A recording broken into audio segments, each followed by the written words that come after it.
What is a reasonable notice period for vacating a property in the case of eviction? Hi, I'm Simon Dippenaar and I'm an attorney.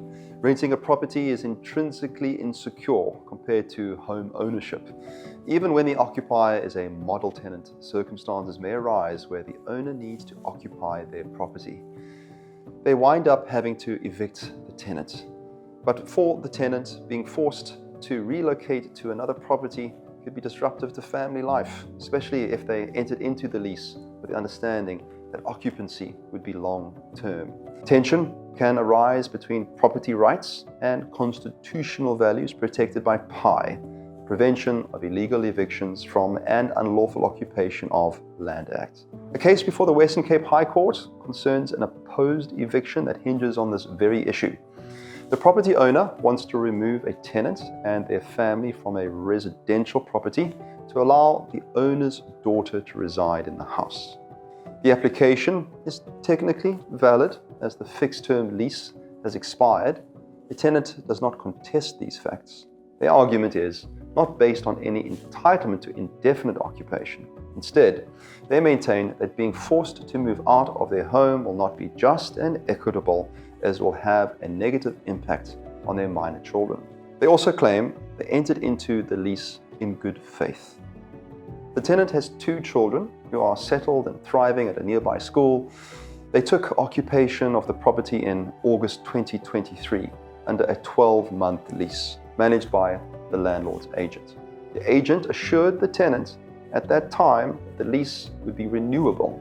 The family had a reasonable expectation of long-term occupation. They therefore sold the family home to relocate. When the property owner later refused to renew the lease and sought eviction, the tenant opposed the application and requested a deferred eviction date that would allow their children to complete the school year and give the family time to secure stable, suitable, alternative accommodation. The core of the tenant's position is rooted in Sections 4 of the PI Act, which requires courts to consider all relevant circumstances before granting eviction, including the rights of minor children.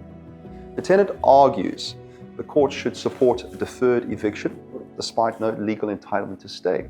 There is a precedent in the previous case whether the High Court deferred eviction, even where rental arrears were due because of a child's schooling would have been disrupted. Another key point in the tenant's argument is alleged misrepresentation by the landlord's agent. During lease negotiations, the tenant was assured that long-term rental was normal and an option to renew clause was included in the lease. Relying on these assurances, the tenant sold their prior residence. Although the lease contained a standard entire agreement clause, the tenant argues that this should not prevent the court from considering broader contextual facts. The landlord has relied on adherence to the formal eviction process, but this conflicts with the just and equitable factor mandated by PI. The crux of the matter is child-centered justice. Tenants' children are enrolled in nearby schools and the family's continued residence at the property is essential to maintaining the children's schooling placement and emotional stability. The tenant seeks a deferral of eviction until mid-December 2025, aligned with the school calendar. This request is both limited and proportionate. A mid-year move could cause emotional distress and educational disruption to the children, which is exactly what PI seeks to prevent. There is yet another factor for the courts to consider in this case. The tenant has made improvements to the property, totaling approximately 120,000 rand, materially enhancing the property's functionality. These improvements were approved by the landlord's agent and undertaken in the belief that the lease would be renewed. The tenant made these improvements in good faith and believes they add lasting value. No reasonable tenant would invest 6 months' worth of rental income into the property if they only intended to stay for a short period. In considering what is just and equitable, courts also take into consideration the broader social economic environment. In Cape Town's highly competitive housing market, access to affordable family housing near good schools is increasingly limited. The tenant is willing to pay a rental increase of 10% to compensate for the extended stay, demonstrating good faith and willingness to offset any financial prejudice. This case raises critical questions about the limits of ownership and the moral obligations landlords have when it comes to eviction. The tenant does not challenge legal title. They seek a proportionate application of the law, recognizing the realities of schooling, family stability, and good faith reliance.